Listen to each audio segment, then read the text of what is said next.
Assalamualaikum warahmatullahi wabarakatuh, everyone. Waalaikumsalam warahmatullahi wabarakatuh. Good morning. Morning, Miss. How's life? I'm good. Okay, alhamdulillah, we all of us are in good conditions, yeah, right? And before we continue our lesson today, maybe it's better we're doing our activity with the basmalah together. Bismillahirrahmanirrahim. Amin. Okay, so I will check your attendance first. Yes. And who doesn't come today? Siapa yang nggak datang? Semua ada kami. Semua datang, semua hadir ya. Yes. Okay, thank you. Okay, everyone, this is our second meeting. Yes. Who is still remember what we learned last week at the first meeting? Siapa yang masih ingat pembelajaran kita pada minggu pertama? That's right. Orthogonal exposure text. And today we are going to now first what the purpose of our lesson today. Jadi kita akan mengetahui terlebih dahulu tujuan pembelajaran kita pada hari ini. Apa sih? Kak Oliana, can you read us? Melalui model problem based learning dalam kegiatan kelompok dan dengan pendekatan CFP, diharapkan dapat meningkatkan minat belajar bahasa Inggris peserta didik dan diharapkan peserta didik dapat menganalisis fungsi sosial, struktur teks dan unsur kebahasaan teks, hortatory exposure dan menyusun teks, hortatory exposure. Okay, thank you Oliana. So at the first meeting we learned about fungsi sosialnya and struktur teksnya. And today we will learn about unsur kebahasaan, ya, individual from text hortatory text exposition, ya. Yes. Okay. Now we have to analyze first. What do you think from the picture? First picture. You know what happened at the first picture? Kalian tahu nggak di gambar pertamanya apa sih? Kenakalan remaja. Kenakalan remaja. Yes, Oke. yes. Balap-balapan. Balap-balapan. Oke. Menurut kalian, this should be done or shouldn't be done? Ini seharusnya dilakukan atau tidak seharusnya dilakukan? Should be done. done. Shouldn't be? Yes. Shouldn't be done. Oke. And second picture. What is it? Apa yang udah lihat? Kayak bantu orang tua. And should be done or shouldn't be done? Should be done. Should be done. Okay. The third. Okay. What do you think? Should be done or shouldn't be done? Oke. Nah, ya kita tahu hortatory eksposisi itu mengajak orang, mempengaruhi orang untuk mengikuti sesuai dengan pendapat penulis.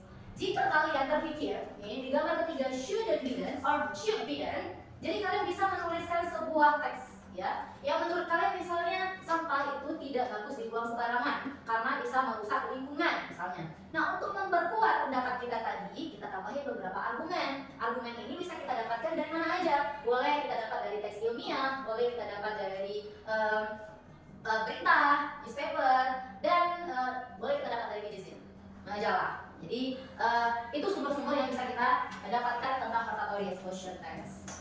Now, still about picture. What is the name of these traditions? Kita dari Aceh semua kan? Nah, saya mau menguji sedikit pemahaman kalian tentang tradisi Aceh. Who knows? What is the name of these traditions? Yes, this one. Nada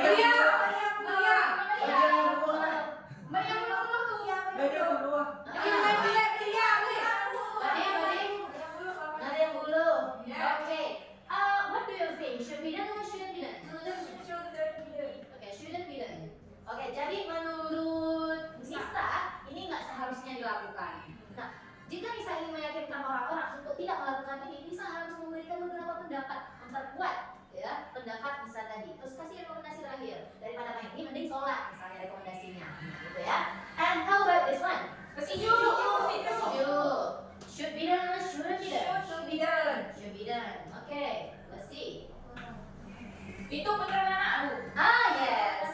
Ini apa namanya? Ya, putra anak. Kalau bahasa Acehnya, kalau bahasa Jamenya turun kaye namanya. Oke, jadi sama dengan apa? Turun tanah lah kalau Indonesia ya. Yang kedua, Bukan. magang. What do you think about magang? Tradisi yang dilakukan warga Aceh untuk menyambut hari-hari perayaan Islam. Betul sekali. Should be done or shouldn't be done? Should Should be be done. done. Jadi kalau ingin meyakinkan orang-orang supaya ini tetap jalan terus menerus, ya kalian harus membuat beberapa pendapat sehingga orang terpengaruh. Itu yang namanya hortatory exposisi. Oke,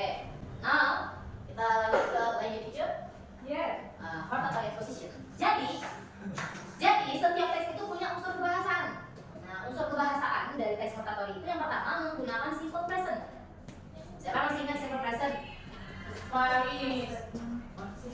Simple present. Okay. Using second, using additional conjunction or temporal connective, and third, using occasion verb.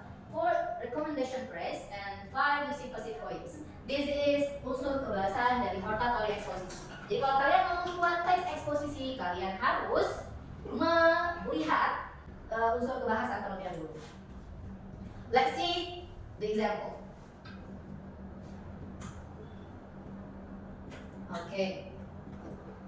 The example, internet for students. Auliana, do you still remember what the generic structure of hortatory exposition is? Not? You forgot it? Okay. Oke. Jadi, struktur dari teks hortatory itu ada tesis. Yang kedua ada argumen. Yang ketiga ada Rekomendasi. That's right, rekomendasi. So from this example, can you identify the general structure of hortatory exposition text? Can you? Bisa nggak kalian identifikasi nih mana yang tesis, yang mana nih yang argumen, mana nih rekomendasi? Oke.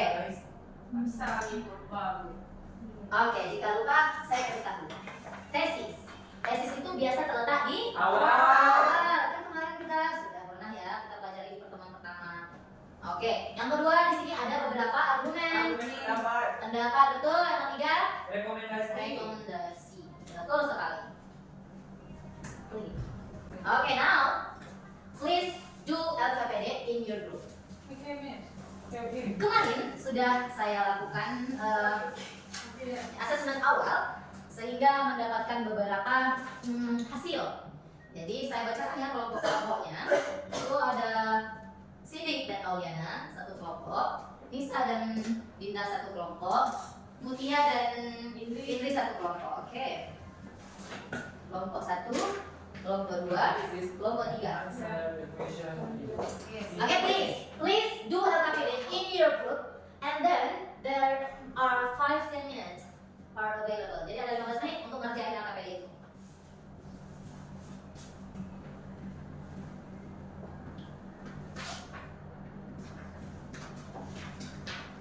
Okay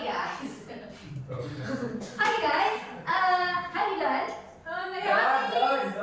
Not done, not yet. Not yet means belum, ya, not yet. Okay. Okay, time is up. Please call it the LKPD. Yes.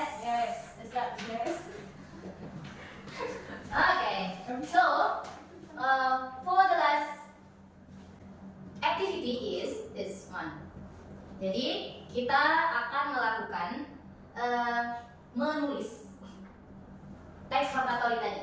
Kalian akan melakukan menulis hortatory expositions dengan kelompok kalian. Yang pertama apa yang harus kalian lakukan? Choose one problem, then discuss it on your group. Jadi kalian cari satu problem atau satu isu, kalian diskusikan dengan kelompok kalian. Misal tentang corruption. Jadi kita mau mempengaruhi orang-orang bahwasanya korupsi itu tidak baik, misalnya, itu boleh. Atau misalnya tentang kayak tadi di gambar pertama, buang sampah sembarangan. Misalnya apa yang akan didapat dari buang sampah sembarangan? Boleh, itu terserah kalian. Yang kedua, write in a paragraph. Can be spoken or written. Jadi kalian tulis dalam sebuah paragraf atau sebuah teks, ya namanya juga teks hortatory. Nah hasilnya tuh terserah. Kalian boleh buat hasil tulisan kalian dengan video. Kalian juga boleh buat hasil tulisannya berbentuk monolog dan sebagainya, gitu ya. Kayak misalnya Sidik dan kawannya senang audio kan kelompoknya, berarti nanti boleh dibuat secara ceramah atau Animasi. be speaker, okay? Yes, you can do it also. And then maybe kalau bentuk orang visual kan bisa mungkin bisa buat dalam bentuk monolog, tulis dan monolog. Dan bentuk kinestetik hasilnya ya, ini hasilnya. Jadi saya tekankan pada hasilnya itu boleh berbeda-beda, terserah, ya sesuai kesepakatan. Yang ketiga, present it on front of the class. Jadi yang ketiga kalian presentasikan di kelas. Oke. Oke, Sidik, can you give me an emoticon for this lesson today. Bisa nggak kasih satu emoticon yang menggambarkan perasaan kamu ketika dalam pembelajaran yang sudah kita lakukan tadi?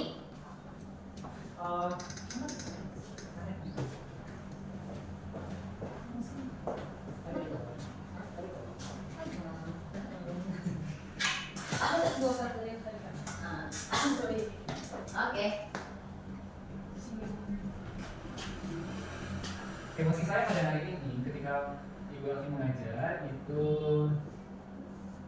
Senang. ya Oke, thank you Sidi.